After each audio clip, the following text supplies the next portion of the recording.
Fala aí, galera do Arquibancada Tricolor, seja bem-vindo a mais um corte aqui de um dos nossos programas aqui do AT no YouTube. Corre aqui na descrição que tem o link do programa completo, mas deixa o seu like aí, se inscreve, dá essa força pra gente também.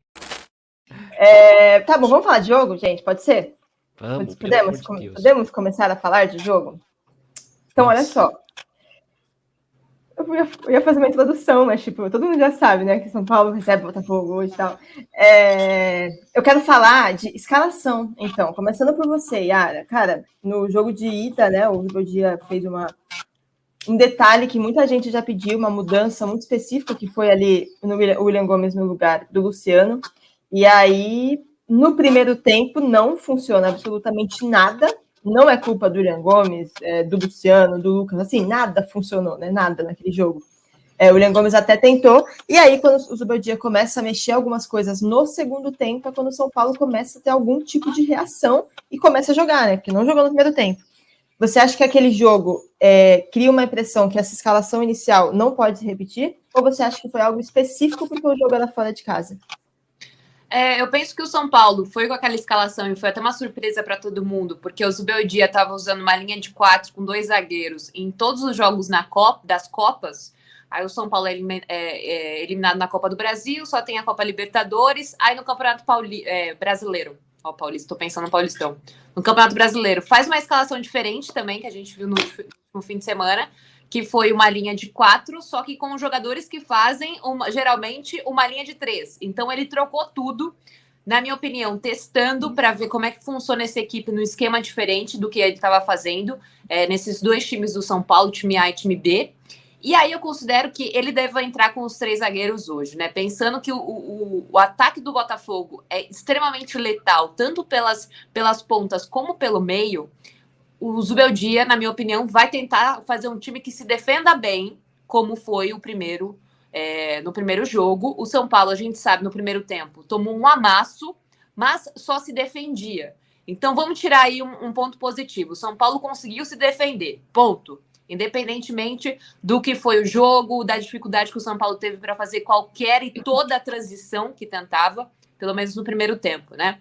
Então, acredito que ele deva fazer essa linha de 3 para se defender e preparar o meio-campo para frente um pouco mais efetivo, que trabalhe melhor essa bola, porque isso não estava acontecendo. A bola que o São Paulo conseguia recuperar morria na defesa, não tinha uma transição, não chegava ao meio-campo para chegar no ataque. Então, a gente via, por exemplo, o Lucas anulado na partida porque buscava esse jogo lá atrás, não conseguia fazer, né, essa transição para o ataque. E o Botafogo conseguia fazer botes importantes que geravam contra-ataques. Então, o São Paulo sofreu demais por conta disso.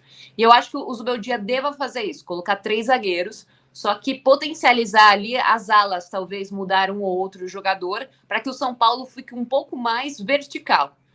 Acredito que seja isso. Agora, a gente já sabe que também ele pode mudar num segundo tempo, porque foi desesperador o primeiro tempo no outro jogo, e no segundo tempo ele teve uma ótima leitura, conseguiu colocar jogadores que realmente mudaram ali a posse de bola do São Paulo, a criação do São Paulo. Então o São Paulo ficou um pouco mais difícil.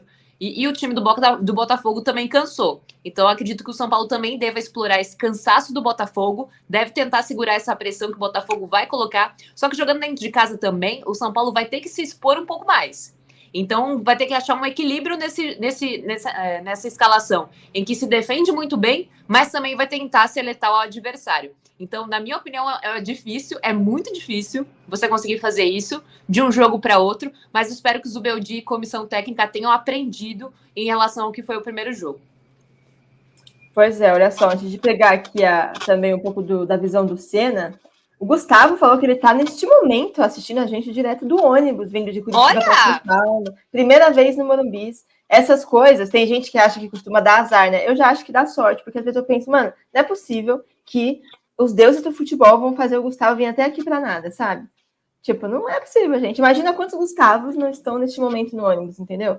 Então eu me apego nessas coisas. Eu acho que às vezes isso faz efeito.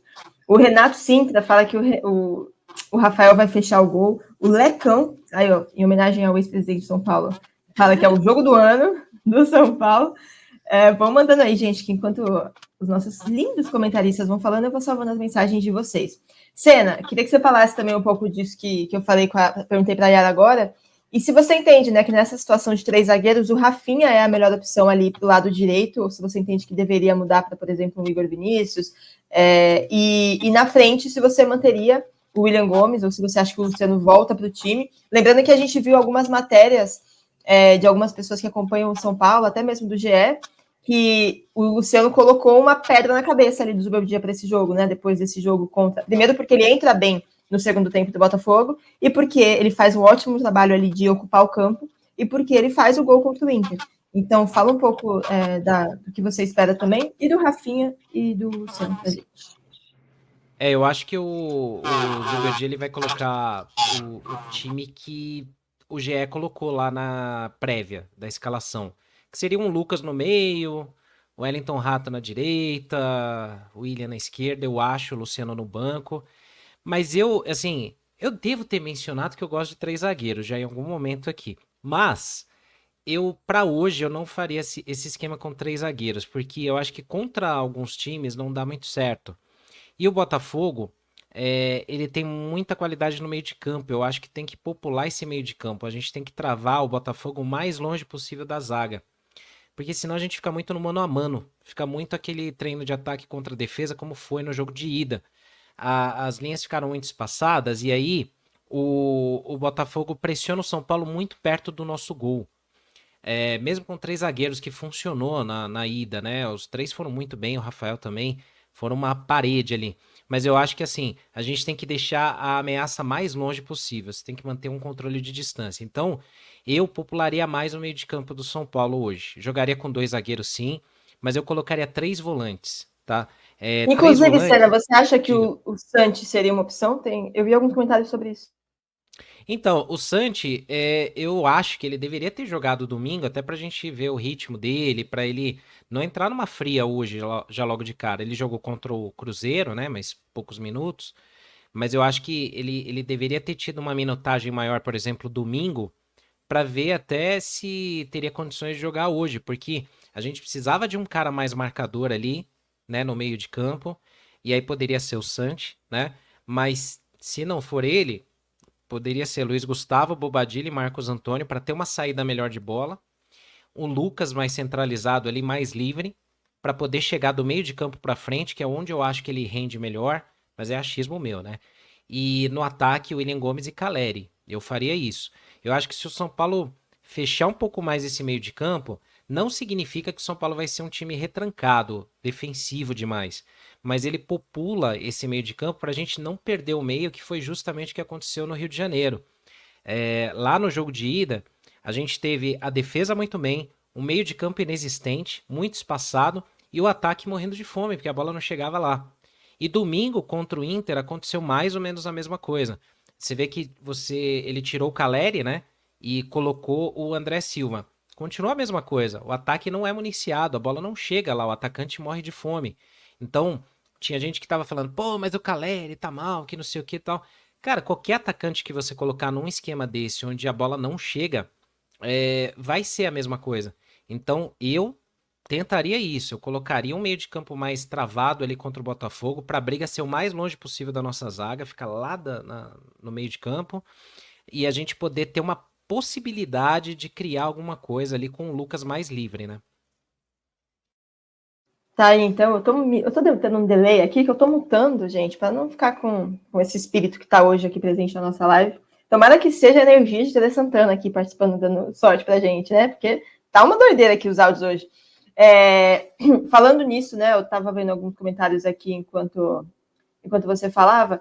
Cara, muita gente aposta muito no Caleri nesse momento, né? Lembrando que a gente fala muito de mudar, e muita coisa muda, desmuda, mas o Caleri é sempre o titular absoluto desse São Paulo, né? Exceto quando o time entra com reservas.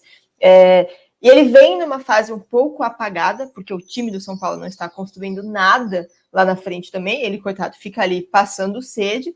Acho que ele podia tentar correr um pouco mais atrás do jogo, mas não é o perfil dele, né? E é esse Caleri que a gente aceita e a gente ama, então tá tudo bem, a gente não reclama. Mas o fato é que, apesar desse momento, que nem Caleri, nem Lucas, nem Luciano estão se destacando muito ali na frente, o Caleri não deixa de ser um cara muito identificado com a Libertadores, quando a gente fala de São Paulo e Libertadores, né? Ele tem uma média incrível, se ele fizer um gol, ele empata com o Rogério e Luiz Fabiano na artilharia da competição na história do São Paulo. Se ele fizer 2, caso o São Paulo faz um hoje, o São Paulo avança, ele faz um outro, ele se isola como o maior artilheiro. Então, quase engasguei, gente, eita, calma aí. Então, assim... então, assim, é um jogador que as pessoas se apegam muito nesse momento, né? Yara, você acha que essas coisas, assim, entram em campo, né? Essa mística do Caleri com o Libertadores, ou você acha que por conta da fase do São Paulo tem que todo mundo jogar bem, porque o Caleri não vai conseguir resolver nada sozinho? Se desmuta aí que eu te mutei. É o que eu sempre falo aqui, eu acho que retrospecto, assim, em outras competições, edições não entram em campo, mas o que entra em campo é a confiança, né? O jogador que entra em campo confiante, ele joga de outra maneira. E, assim, o ataque do São Paulo vem mal já faz um tempinho. Não é de ontem, não é do jogo passado, nem do jogo contra o Botafogo. Já faz um tempo que o time do São Paulo não tem sido tão efetivo no ataque. O Zubeldia tem feito alguns testes. Foi aí, então, que o William Gomes consegue uma vaguinha no time titular. Foi indo bem no time alternativo dele. E aí consegue entrar no time titular para fazer essa diferença. Porque o São Paulo, quando perde o Ferreirinha para lesão, perde um pouquinho de criatividade naquele setor esquerdo. E aí, ele alternava com o Lucas algumas ações do jogo, que hoje eu já acho que o Lucas sente um pouco falta dele. Porque fica só no Lucas, fazer aquela, digamos ali, brigar, fazer uma parede, abrir para os alas, e sinto um pouco de dificuldade. E a bola, concordo com o Senna, não chega no Caleri. E o Caleri, às vezes, vem buscar muito essa bola, o que também é prejudicial. Porque eu acredito, obviamente, que um centroavante ele tem que vir até determinada parte do campo, a depender de como está jogando a equipe. Só que eu acho que ele se perde muito ali. Vem muito, sabe? E aí o São Paulo fica sem aquele 9 de referência. Ele é muito brigador, a gente não pode negar isso. É um cara muito dedicado, que ama o São Paulo, e o torcedor são paulino ama o Caleri. É inegável isso. É muito claro para todos os outros adversários de que o Caleri é um cara que representa o time do São Paulo, que é aquele cara ali que faz gols importantes, que vestiu a camisa como, assim, muitos jogadores aí tentaram um dia e não conseguiram. Então, eu acredito que confiança entra em campo. Não acho que ele tenha perdido a confiança ainda. Acho que é um cara que tenta muito. E o André Silva, o que eu percebo é que ele tem já um entrosamento legal no time alternativo do São Paulo com o William Gomes e também com o Eric, porque eles são mais colocados juntos para jogar. E, assim, se for tirar o Caleri, gente, só tem o André Silva para a posição. E os dois estão, nesse momento, nivelados da mesma forma. Então, o Caleri, obviamente, que assim, tem a prioridade. Não acho que seja o caso de colocar o André Silva ainda. Mas é que o ataque do São Paulo, no geral, tem que melhorar um pouco, entendeu? E eu acho que o Zubeldia tá com dificuldade de arrumar isso. Bom, você ficou aí com mais um corte aqui do Arquibancada Tricolor, então se você gostou, clica aqui na descrição, tem um link para a versão completa, aí você deixa seu comentário, seu like e se inscreve no canal.